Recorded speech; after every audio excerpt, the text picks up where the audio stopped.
48 days அப்படிங்கிறது கடகம் வந்து அவருக்கு உச்சராசி. உச்சராசியில் ஒரு அதிசார பயிற்சியாக அவர் பெயர்ந்திருக்கிறார் அப்படின்னு ஃபர்ஸ்ட் ஒரு 24 days அவர் வந்து normal motion, straight forward motion சொல்லுவோம், நேர்கதியிலே இருக்கிறார். அடுத்த ஒரு 24 days கடகத்திலேயே அவர் வந்து வக்ரகதி அடைகிறார். அவரும் ஜலராசியில் இருக்காரு. இப்போ இன்னும் ஒரு 3-4 days ஒரு 2 days நினைக்கிறேன், அதுக்குள்ள செவ்வாய் ஆனவர் வந்து பார்த்தோம்னா விருச்சிகத்துக்கு வர போறார், ஜலராசி. ஆல்ரெடி வந்து சனி வந்து ஜலராசியில் இருக்கார். 3 பேருமே மிக மிக முக்கியமான கிரகங்கள் என்று சொல்லக்கூடிய 3 பேருமே, அதில் வந்து குறிப்பாக வந்து பார்த்தோன்னா செவ்வாய் சனி எல்லாம் பார்த்தோன்னா அழிவை தரக்கூடியவர்கள் அப்படின்ற மாதிரியான விஷயமா 100% இந்த ஒரு விஷயம் வந்து இந்த பிரளய சனி அப்படின்னு நம்ம எப்படி சொல்கிறோமோ அது மாதிரி மிகப்பெரிய ஒரு ஃப்ளட் அப்படின்ற மாதிரியான விஷயம் வரத்தான் போகுது. இந்த ஒரு 24 daysக்குள்ளேயே கண்டிப்பான முறையில் நம்ம நிறைய பார்க்க ஆரம்பிச்சிருவோம். அடுத்த ஒரு 24 daysலையும் இருக்கும். அகைன் வந்து அவர் திரும்ப வந்து பழைய வீட்டுக்கே போயிடுவார், மிதுனத்தில் இருக்கக்கூடிய இடத்துக்கே போயிடுவார். அந்த மிதுனத்துக்குள்ளேயே இருக்கிற மாதிரியான ஒரு விஷயத்துக்கு போனாலும் சரி, இப்போ வந்து கரண்ட்லி வந்து பார்த்தீங்கன்னா உங்களுக்கு சனி வந்து வக்ரகதியில் இருக்கார். அது மாதிரியான அவர் வந்து அவரும் நேர்கதி அடைவார், இவரும் வந்து பார்த்தீங்கன்னா அங்கே மிதுனத்தில் போய் உட்காந்துருவார். இந்த மாதிரியான சுச்சுவேஷனில் இருக்கும்போது பார்த்தோம்னா உங்களுக்கு செவ்வாயும் வந்து விருச்சிகத்திலேயே தான் தொடர்கிறார், ஜனவரி 5 வரைக்கும் நினைக்கிறேன்.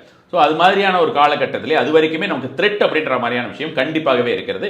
இந்த தடவை வந்து நம்ம வந்து இந்த வாட்டர் அப்படின்றது இந்த 2023 இப்போ ரீசெண்டாக பார்த்தோம்னா ஒரு 1 வருஷம் 1.5 வருஷம் முன்னால் அது மாதிரியான விஷயமாக கண்டிப்பாகவே நடக்கும். இது வந்து நமக்கு ஈஸியாகவே ரிலேட் பண்ணிக்கலாம். எல்லாருமே ஜலராசியில் இருக்கிறாங்க அப்படின்ற மாதிரியான விஷயம், யாருமே வந்து ப்ராப்பராக இல்லை அப்படின்ற மாதிரியான விஷயமாகவும் சொல்லலாம். இவர் வந்து ஒரு ஃபாஸ்ட் ஃபார்வர்ட் மோஷனில் இருக்கார், அவர் வந்து பார்த்தோம்னா ஒரு வக்ரகதி ரெட்ரோகிரேட்னு சொல்லுவோம், அது மாதிரியான ஒரு நிலையில் இருக்கிறார். இது மாதிரியெல்லாம் இருக்கும்பொழுது இந்த மாதிரியான விளைவுகள் வந்து சாதாரணமாகவே நிகழக்கூடிய ஒரு விஷயமாக இருந்தாங்க.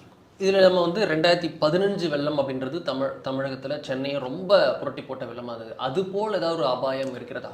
ரொம்ப பெரிய அளவில் வரக்கூடிய ஒரு விஷயம் வந்து எதிர்பார்க்குறேன் சார் நான். அது மாதிரியான ஒரு விஷயமாக இருக்கக்கூடிய ஒரு காரணமாக இது இருக்கு. இவர் வந்து கம்பேரபிளாக அதுதான் அதனால தான் 23 அப்படின்ற மாதிரியான ஒரு விஷயம் சொன்னேன். 23லேயே கொஞ்சம் பெருசாக தான் இருந்தது. நம்ம வந்து 2015லேயும் வந்து இருந்தது. ஈவன் வந்து 16ல் வந்து வர்தா புயல் வந்ததுன்னு நினைக்கிறேன். ஸோ அந்த டைமில் வந்து அந்த புயல் பீரியடில் மட்டும்தான் உங்களுக்கு கொஞ்சம் பெரிய பாதிப்பு இருந்தது. அதுக்கப்புறம் ஓவராலாகவே அந்த ஒரு வருஷம் வந்து மோசமாக இருந்ததுன்னு சொல்ல முடியாது. பட் இந்த ஒரு டைம் வந்து கொஞ்சம் ஓவராலாகவே ஆல் ஓவர் டிசம்பர், ஈவன் வந்து ஃபர்ஸ்ட் ஆர் செகண்ட் வீக் டில் ஜான்வரி வந்து நம்ம வந்து ஜாக்கிரதையாக இருக்க வேண்டிய அவசியம்.